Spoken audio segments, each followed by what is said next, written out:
sono Papa Emeritus Terzo. It's the year 2015. The bright and successful reign of Papa II has come to an end, and the torch is passed to a figure who would completely redefine the band's image and popularity. A new Papa who would win the hearts of fans all over the world and usher in a brand new era of success for Ghost. A Papa who, to this day, remains a fan favorite and is still deeply loved, even long after his time as Papa came to an end. Welcome back to the Unholy Guide to Ghost Papas, the series where we dive into each Papa's reign, exploring their story, aesthetic, and legacy in the lore of Ghost. Let's go!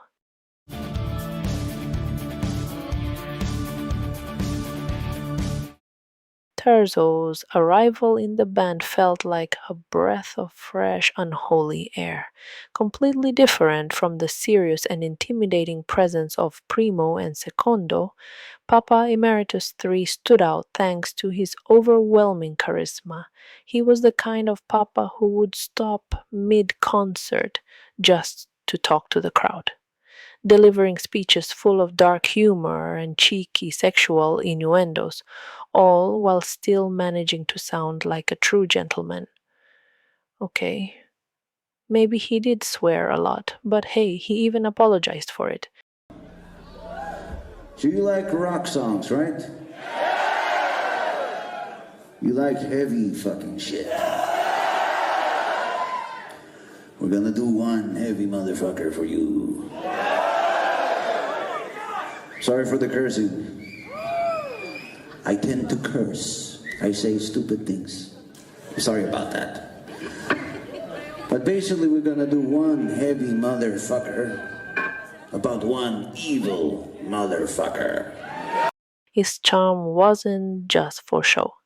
Terzo was known for being incredibly warm with fans. He never hesitated to interact with the crowd, and he would even stop a show if he saw someone in trouble.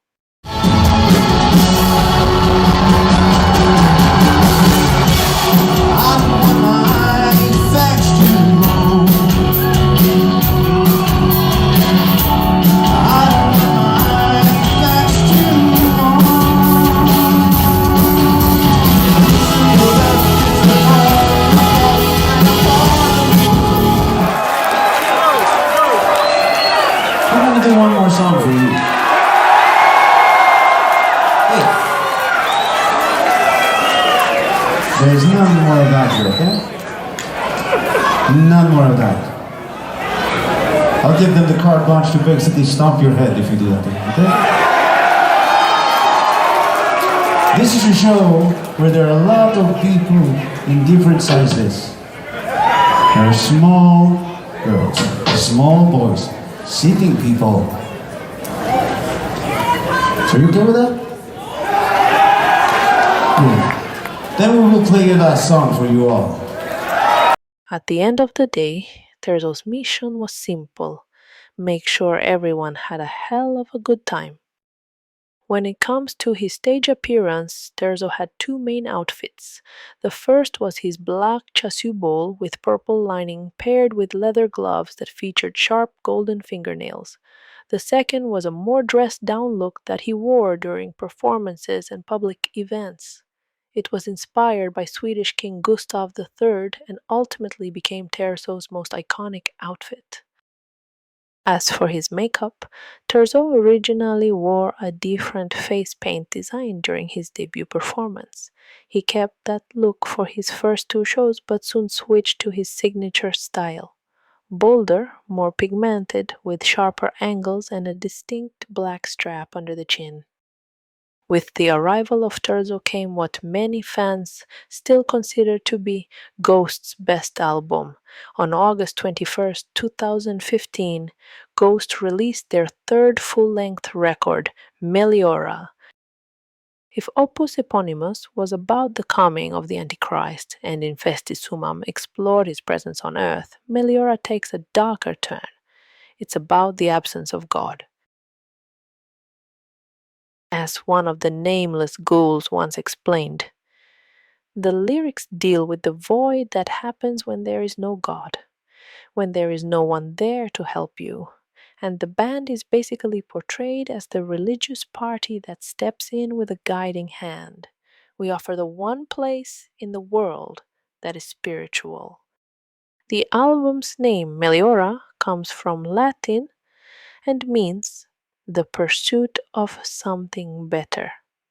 And that search for something better in a godless industrial world is a central theme of the entire album. The artwork draws heavily from the 1927 film Metropolis and the bold Art Deco style of the 20s and 30s. It also borrows elements from abandoned architectural dreams like the Palace of the Soviets and features a massive, godlike figure resembling a pope, one that many fans associate with Lucifer as the light bringer. Meliora brought us some of the most iconic songs in Ghost's entire discography, true anthems that fans still chant at every show. The album features 10 tracks in total, including fan favorites like Spirit, Mommy Dust, and Absolution. But it also gave us 3 official singles, each with its own music video. Let's talk about them. From the Pinnacle to the Pit was released in July 2015 and explores the fall from greatness, from a divine or powerful position all the way down to the depths of humiliation and condemnation.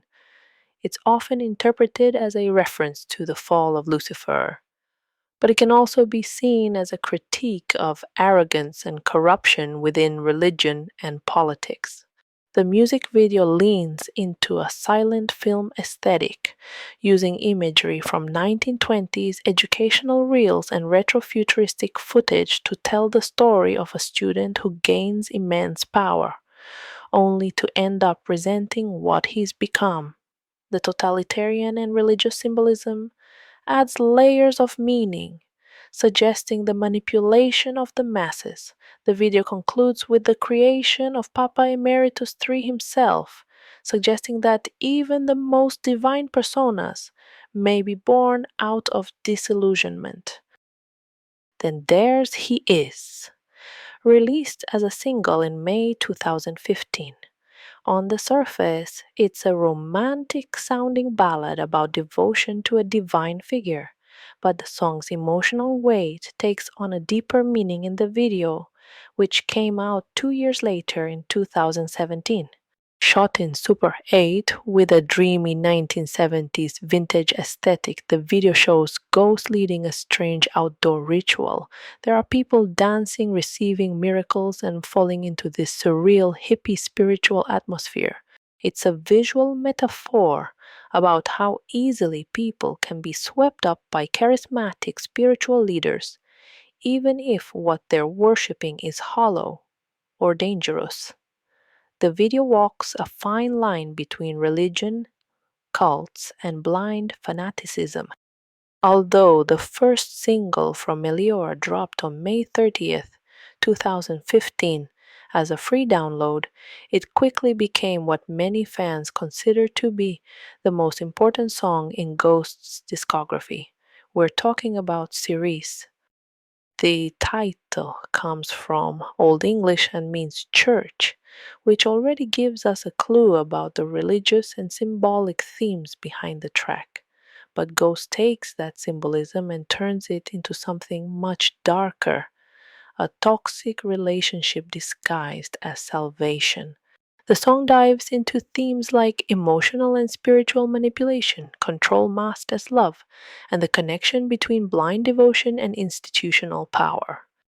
It basically criticizes how certain religious institutions prey on people's vulnerability, offering healing, but only through dominance. The narrator offers to heal and guide, but always from a place of control. So, in a way, Cirice becomes a haunting metaphor for how control and care can sometimes wear the same mask. Now, the music video, total 70s, 80s horror vibes, very Carrie inspired. It features a child version of the band performing at a school talent show, while the adults in the audience, teachers, priests, parents, watch with disdain. Among them sits young Cirice, a quiet girl who connects with the band on a deep emotional level, finally feeling seen. She uses her psychic powers to overpower the judgmental crowd as the band performs louder and louder. Cirice, the girl, might represent the church itself, silent, submissive, but secretly powerful. Or maybe she's the believer, manipulated then awakened. And the young Papa, he symbolizes how charisma, music, or dogma can hypnotize the masses with a smile and a sermon. Cirice reached number 4 on the Billboard Mainstream Rock Songs chart in the US and dominated rock radio across America and Europe. It was also Ghost's first major breakthrough on US commercial radio, and of course, it won the Grammy Award for Best Metal Performance in 2016, launching Ghost into a whole new level of global recognition. And let's not forget, Cirice also became a live show ritual. It was Terzo who started what fans lovingly call getting Cirice, when he would pick someone in the audience and sing a verse of the song while locking eyes with them. This tradition has continued with every Papa since, becoming a cherished part of Ghost's live experience. During Terzo's era, Ghost also released an EP titled Popestar. The name itself is a clever blend of pop and rockstar, perfectly capturing Terzo's essence, charismatic, theatrical, and with the energy of a pop icon, all while dressed as the Antichrist's high priest.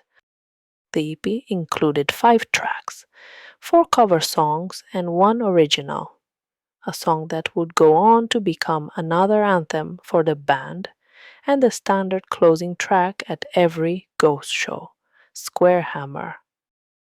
Lyrically, Square Hammer invites the listener to pledge allegiance to a higher power, but with undertones of manipulation and idol worship, very much in line with Ghost's twisted religious universe. The music video, filled with retro aesthetics, Freemasonry imagery, and German expressionist influences, enhances its occult vibe. Popestar debuted at number 1 on the Billboard Top Rock Albums chart, making it the first EP in history to do so. And Square Hammer also hit number 1 on Billboard's Mainstream Rock Songs chart, cementing its status as one of Ghost's biggest hits. However, beyond the big hits and the massive success of this era, what fans remember most fondly is Terzo himself, his overwhelming charisma, stage diva energy, yet still fun and approachable vibe. He gave us countless iconic moments, the hole in his shoe. You want to see something funny? I have a hole in my shoe right there. The legendary kazoo.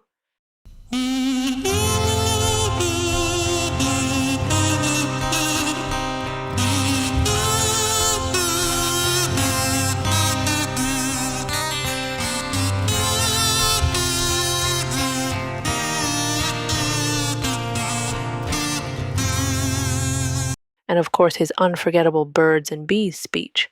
I will get a little bit more educational for the kids. You see, when one person meets another person, sometimes it's just unavoidable. They just have to.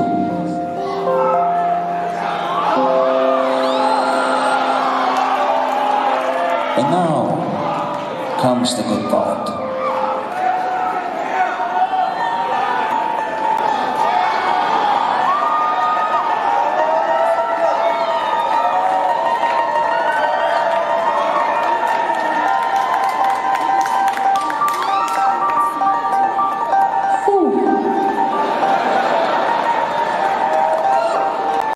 You see, if they do it really well, together, not just one,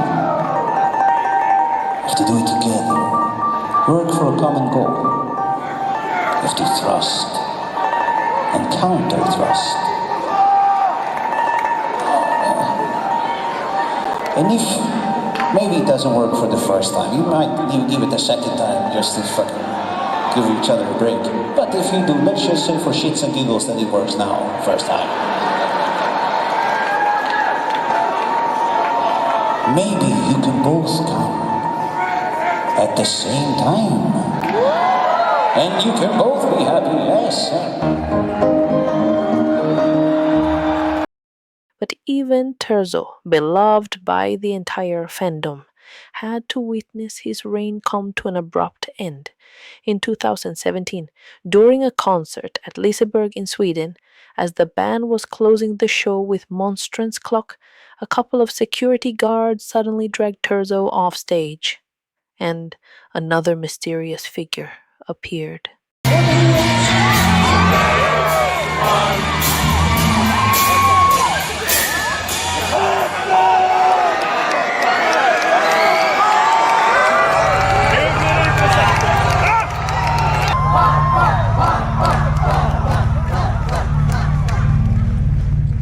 Io sono il Papa, Emeritus.